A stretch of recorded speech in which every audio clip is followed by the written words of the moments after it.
So guys, first of all, we'll start with adding graphics on top of your text, on top of your video. And graphics basically means any shape or any text. So I'll zoom into the timeline a little bit, and I'll bring the cursor to the beginning. Now this over here, the T is the type tool. You can also you can click on it to start it, or you can just press T on your keyboard. So as soon as you press T, it becomes blue. Now when you bring your cursor over the preview window, you can see that typing wala box. Wherever you click, just if I click just over here, yeah. So as soon as I click over here, now I can type anything, such as, so here I've written hello everyone. Now I'll select all of this, and if I look at the effect controls panel over here, and also this should be selected, this pink one over here, this is the text file that we've added just now. So if I come to the effect controls, here it says text, and in the bracket it says whatever there is in the text. I'll click on this arrow over here, and it gives me the settings of the text. Now over here, this is the font. Let me change it. I like to keep it an impact, so I'll make it impact. Yeah, so you can see that the font has now become the font is now impact, and I'll increase the size.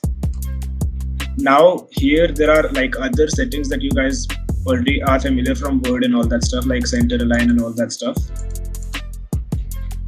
I'll come down. There are 4 options over here. What are these? So basically this is the compulsory one. It is the fill. So it is basically the color of the text. If I come here and I change it to black, basically like you guys are familiar with this stuff. So I'll press OK, and the text becomes black. The stroke is basically the outline on top of the text, and if you guys see over here, it's written 1. So 1 is actually the stroke width, which is 1 pixel. We can increase the. I'll click on it and I'll press the upward arrow. And now if you look at this particular thing, hello everyone, it is black in color and has a white outline to it, and the width of the outline is like 12. I'll reduce it. I don't like this much. Yeah, so 8 is good for me. Now similarly, background is like it's like a highlight. Like you use highlighter in your notebooks and books. So background is something like that, which like majority people, including me, don't like to put. Then is shadow. Shadow is something really great, and a lot of people use because it adds depth to the text. And inside shadow there are multiple options. So each of these options have like basically 75% over it. It is actually like how dark you want the shadow to be. If I put it to 100%, the shadow is really dark. 135 degree is the angle at which you want the shadow. So first of all, this particular thing, the third one, is actually the distance between the shadow and the text. If you can see over here, as I increase this, the shadow goes back, and as I bring it back, the shadow like comes closer. If I put it somewhere over here so that you guys can see clearly. So yeah, like if you see now, hello everyone is written separately. I'll bring it back. The shadow is separate.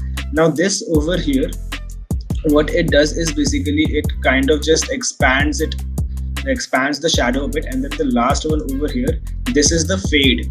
So what it does is like right now, if I increase the distance, the shadow is really sharp. But in reality, if you look at a shadow, it like the edges of the shadow aren't really sharp.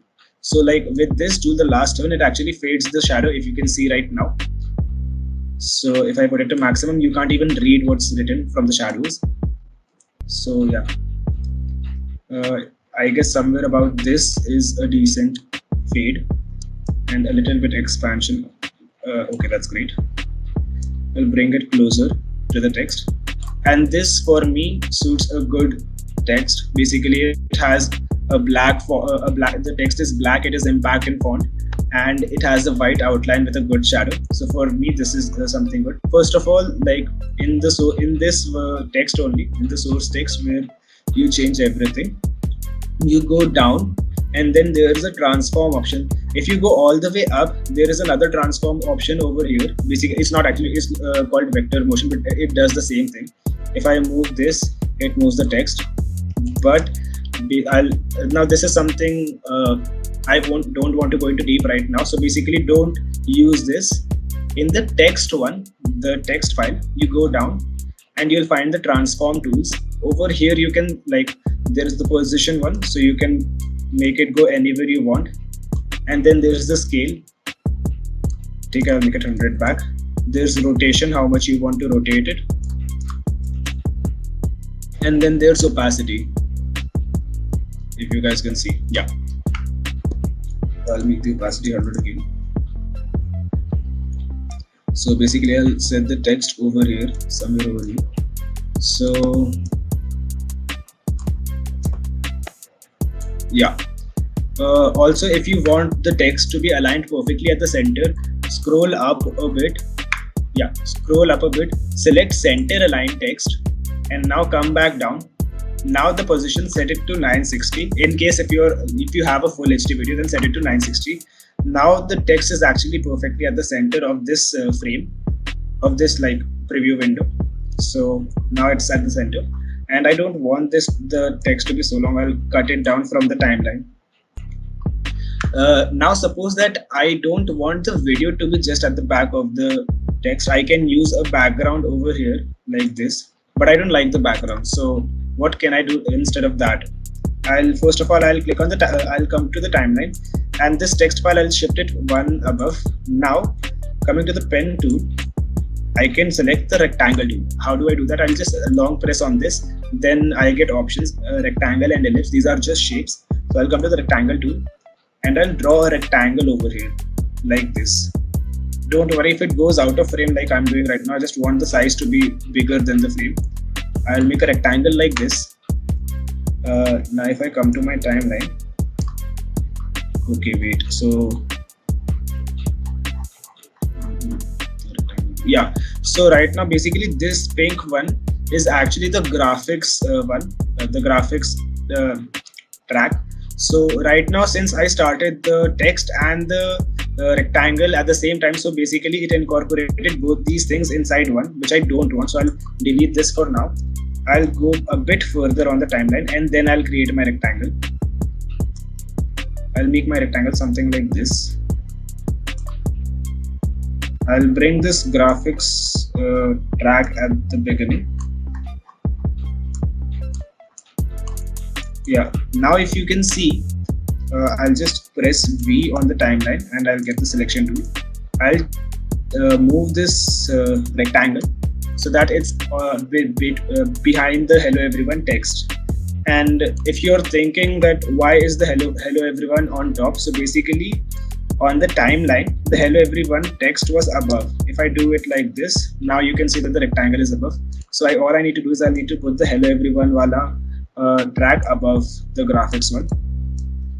Now the gray color, it looks really dull. I'll click on this, and in the effect controls again there's the shape. I'll click on that, and I can choose the fill. So again I'll choose the fill white for this one. So because the background looks like, basically the shadow comes really great on top of white background. So in this way I've added a white, like basically this is a white bar on top of the video and it's written hello everyone. Now if I come down, again I told you stroke and shadow what they mean, so I've told that to you. If I come down and I reduce the opacity of this, make it something like this, now I find this better. Like instead of completely like white, I want this to be transparent a little bit. So that's why I find this to be really good.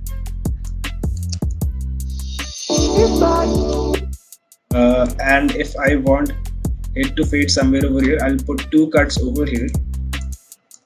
I'll delete these ones, and then as I told you how to set a transition. Now the default transition is the dissolve transition. So you don't need to open effects and then add dissolve. You can just simply press Shift plus D and the transition gets added over here. Similarly in the lower one, I'll press Shift plus D and the transition gets added.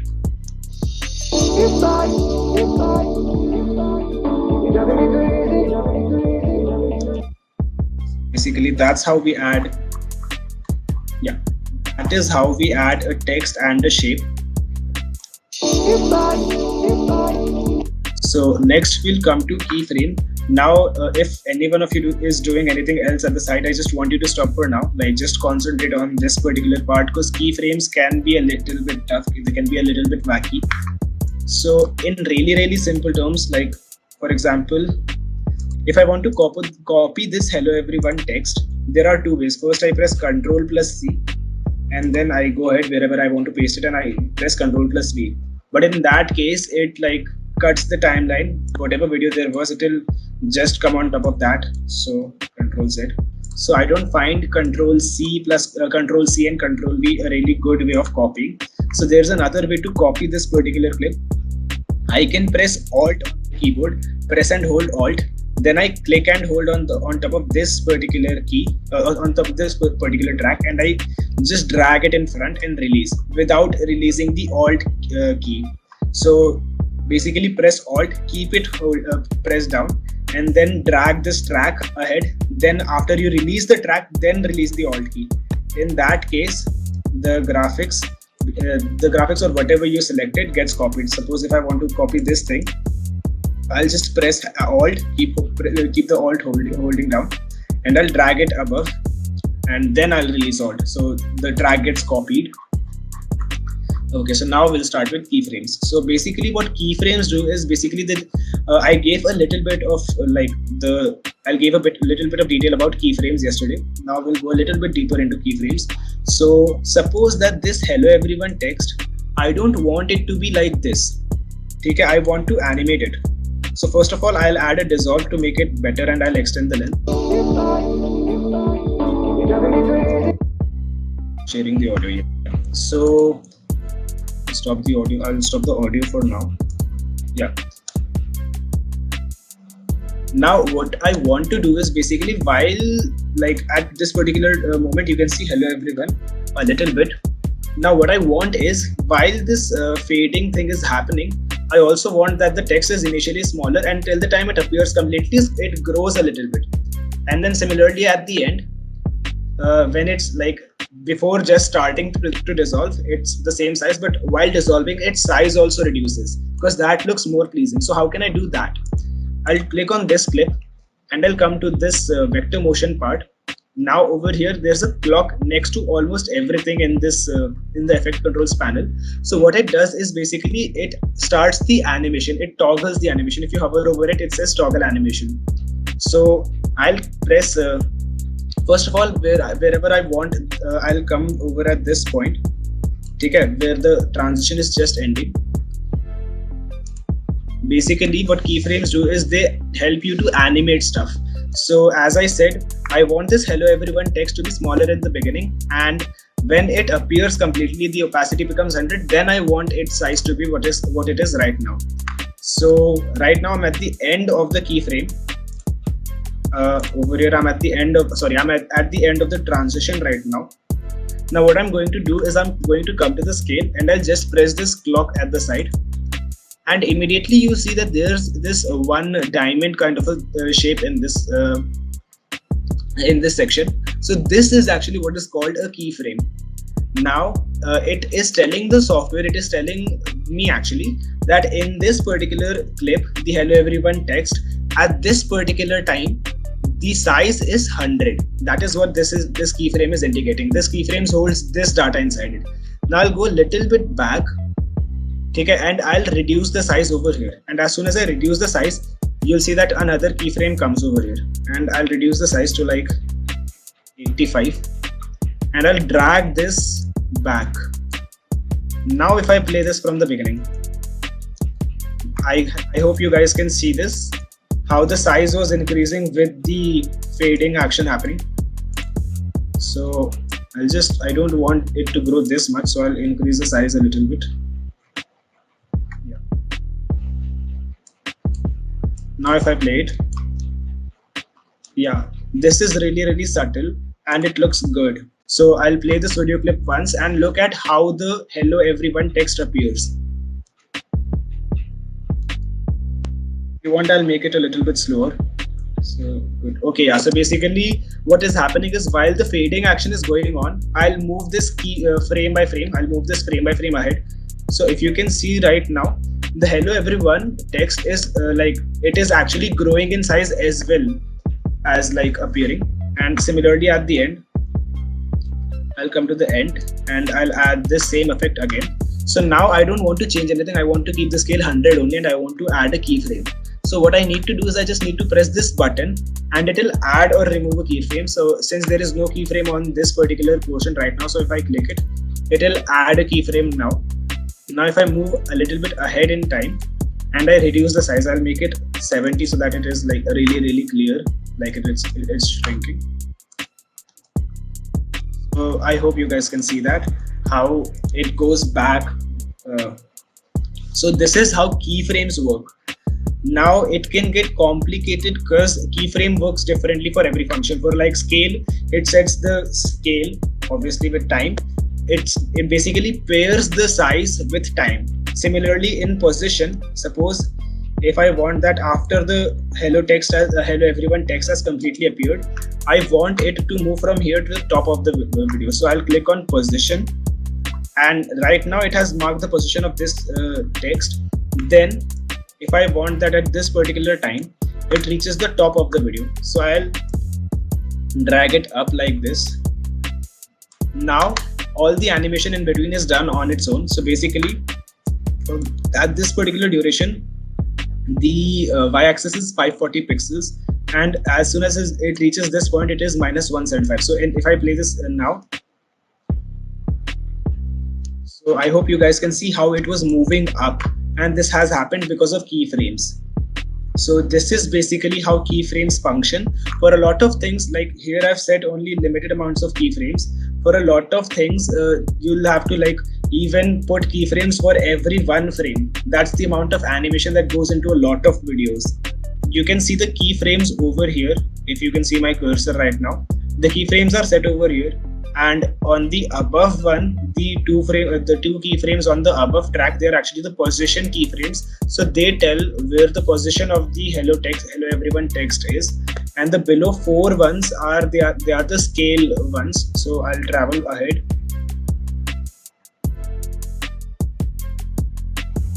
As soon as we reach the other keyframe over here, the hello everyone text stops. And then if we go ahead, then the scale and the fading starts. Now if you come to the keyframes over here, suppose the position keyframe, for instance, right now the two keyframes, what happens as soon as I reach the keyframe? So as soon as I reach the keyframe, it instantly starts to move up with a constant speed.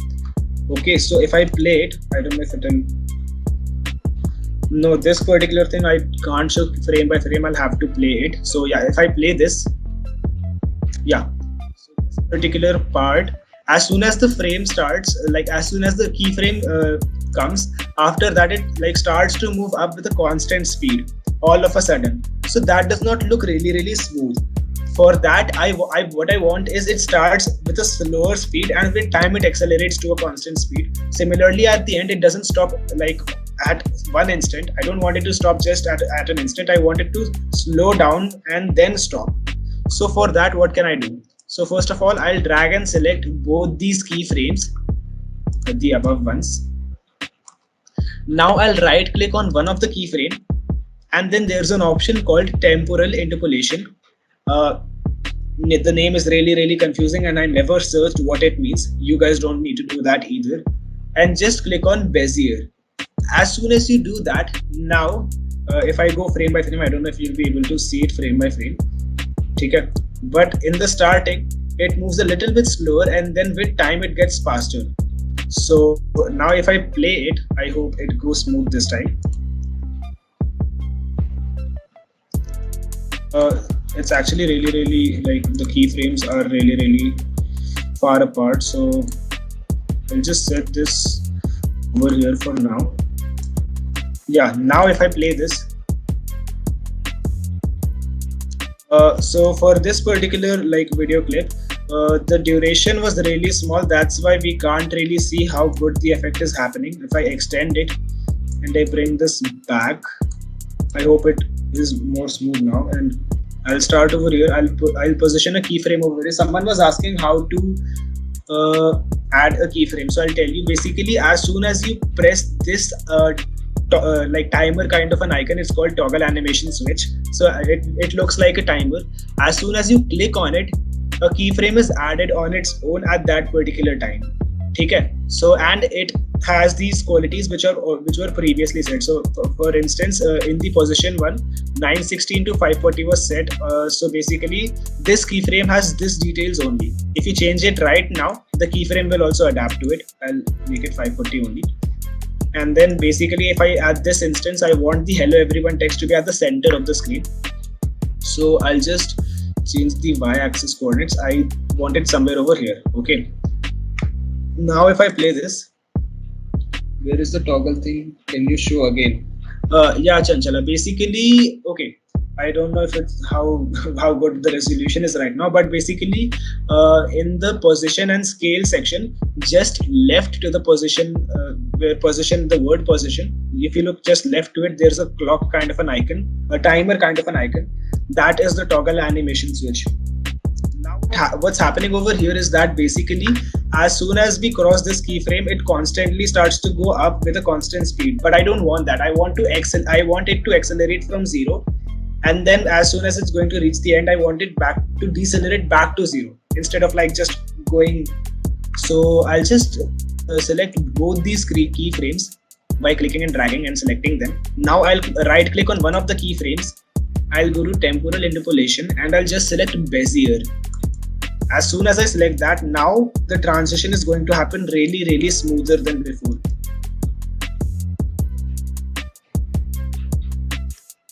So it might not look really smooth in this particular video clip because this isn't like, basically this text isn't something really great, but in most cases it smooths down the whole thing really well. Okay, so this is how keyframes work. Does anyone have any questions in keyframes right now? Because I guess because of the lag, many people have missed a lot of things.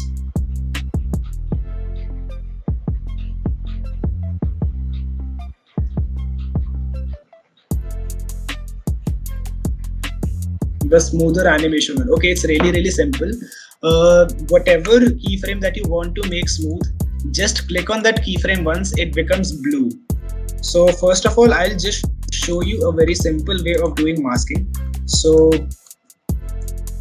these are two different videos. I'll place this I'll place this beneath the other video. Now suppose in this video I don't want to see this guy cycling. All I want is basically around him I place a border, and then inside this border I see the other video which is actually beneath. So how do I do that? I'll click on this video clip, the cycling video clip, and I'll come down a little bit. There's written opacity over here. In this opacity, there are like under opacity, there are these three icons. First is an ellipse, second is a like square or a rectangle, and third one is a free pen tool. So if I select the circle option right now, a circle gets formed, and if I drag it, now if you guys can see, inside the circle, the cycle video is coming, and then outside the circle, the video which is actually beneath, if I remove this right now, then it becomes black. So the video which is beneath it is coming. So yeah, this is the circle, this is the circular mask. If I click on mask, when I press backspace, the mask gets removed. Similarly, if I select the square one, it automatically makes a square which I can square or a rectangle. It's actually a quadrilateral, so I can adjust whatever I want to show like this. So now over here, if I play the video, is this video not playing? That's okay, I guess this wasn't a video. I'll select another video for this. Yeah, suppose I select this.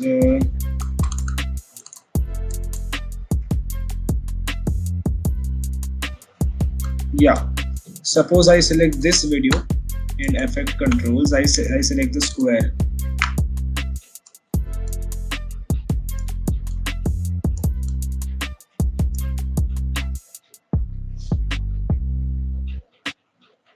Yeah, for deleting keyframe, for deleting anything, you can just press backspace once, like select whatever you want to delete and then press backspace.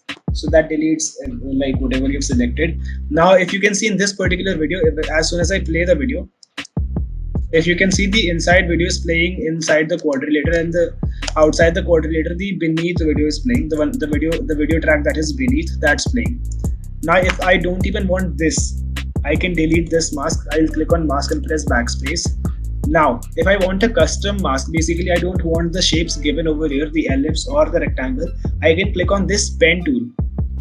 I'll go to effects for a little bit, yeah, and I'll select this pen tool, okay, and I'll just mark points. Suppose I want the shape of the mask to be something like this. So now if you can see the shape of the mask, there is no particular shape of the mask, it's whatever I draw. And now if I play the video, it will work perfectly. If you guys can see that. So I'll delete this mask and I'll actually draw a mask that makes a little bit sense. So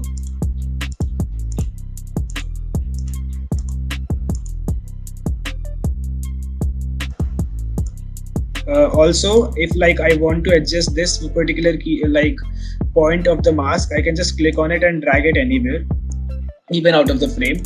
Then I'll click over here and here once.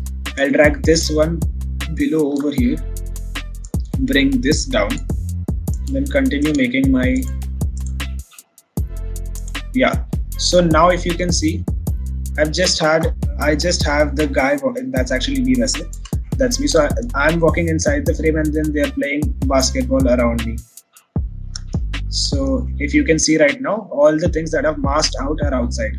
Now what if I've selected this mask, but I don't want what is inside the mask.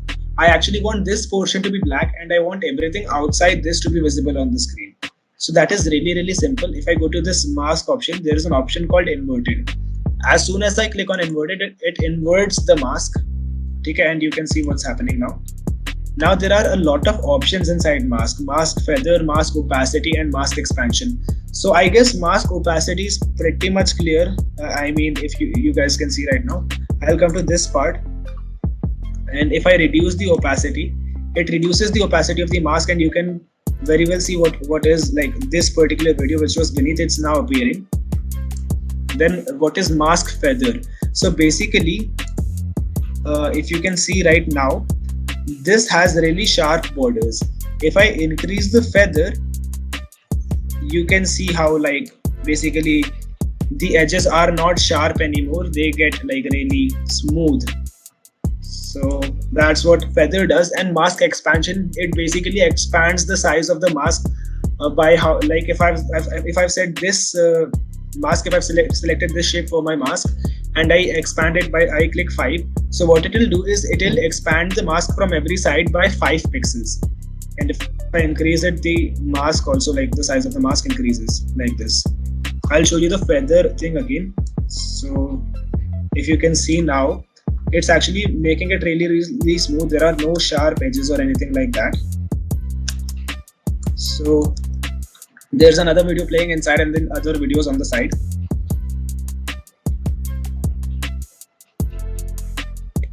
Yeah, you can add multiple masks, but that's mostly that becomes complicated because you'll need to add layers of the video as well.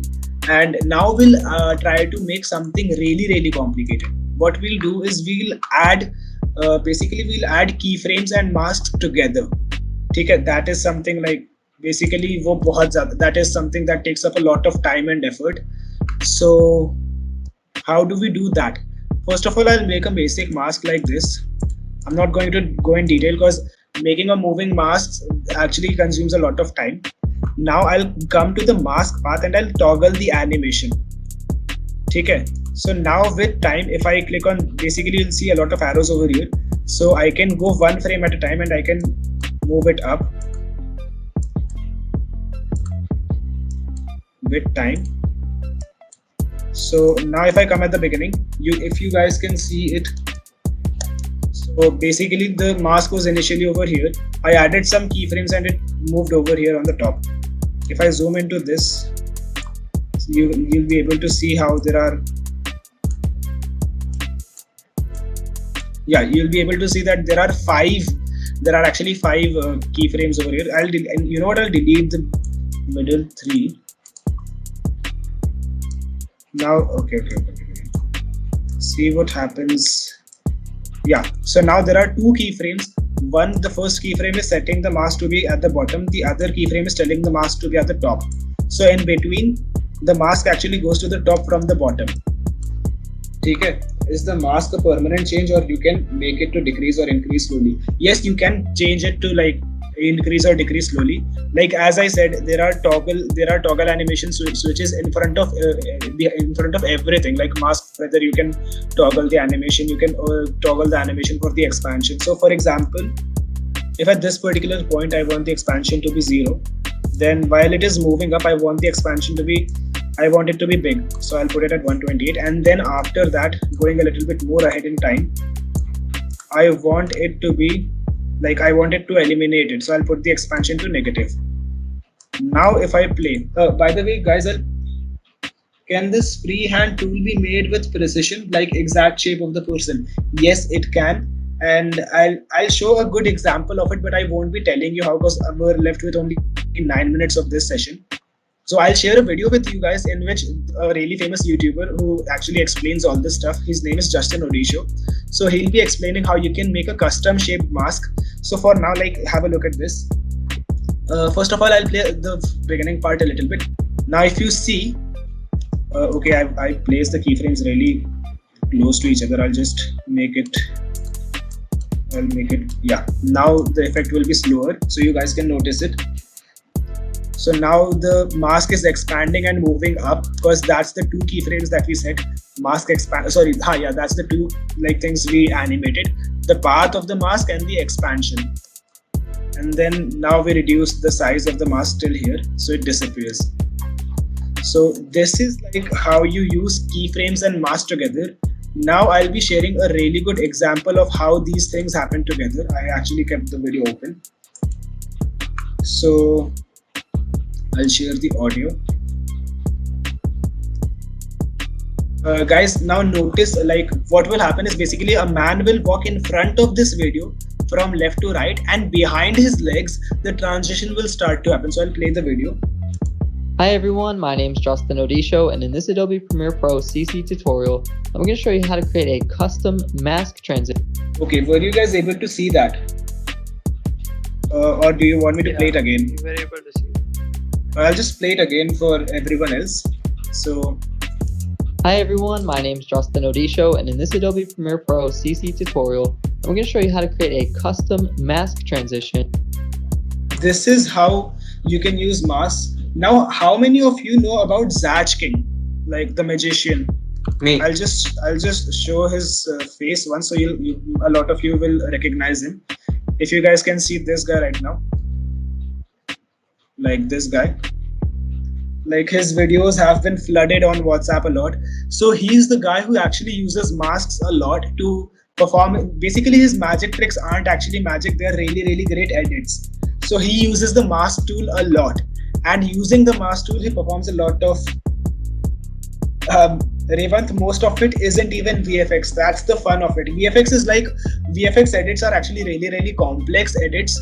Okay, I can stop sharing for now. Yeah, and I can start my video. Thank God. Yeah, so VFX edits are really complicated video effects, and that guy doesn't really do VFX. He does mostly he does it on Premiere Pro. And if you search on Google, if you search on YouTube, Zach King editing tricks, you'll get everything like that. So basically, you'll be able to see how, and there are a lot of famous YouTubers. If you feel that, oh, this is really cool. Yeah, I actually started editing, watching these guys only. So stuff like this, you can try and animate. In fact, you know what, we actually we want to do such things on campus. So basically, whenever campus opens properly, when you guys come, we'll be doing such fun activities from Envision. You'll be getting to do such stuff. Can you give us an idea about green screens as well? Green screens are okay. I'll just show you. Yeah, so I'll share my screen right now. I'm not supposed to be showing this video to you guys right now, but okay. So this is a video I made for Robe Antriki. So if you can see right now, the animation is happening really smooth behind my back. Okay, so this is actually okay, my hair was really bad at that time. So this is actually a green screen effect. The actual video looks something like this. So I sat on a chair and I was just recording it like that. So I'll tell you how the green screen magic actually happens. I'll bring this video to like my import media section.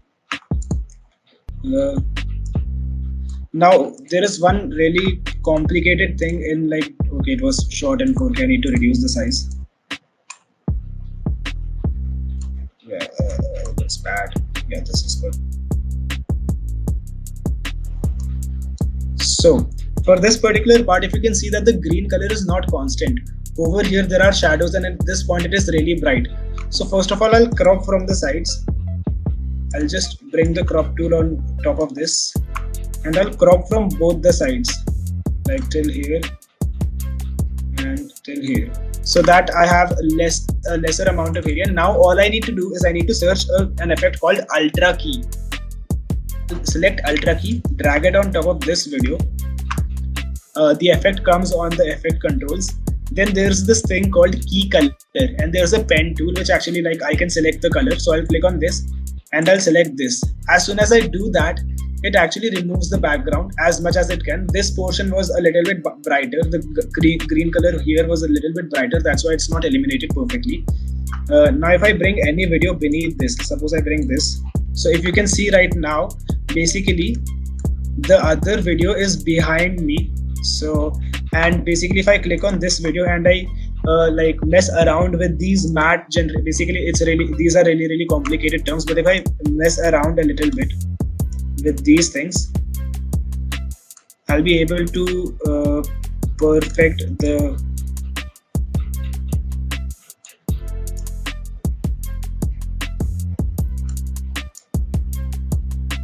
so basically if you have a look at this right now, and why is this video really short? I need another video. Yeah, place this one over here. So now if I play it right now, it actually looks as if I'm basically, you get the thing, right? Ultra Key is what makes green screen happen, right? Yeah, it's not the screen doesn't necessarily have to be green.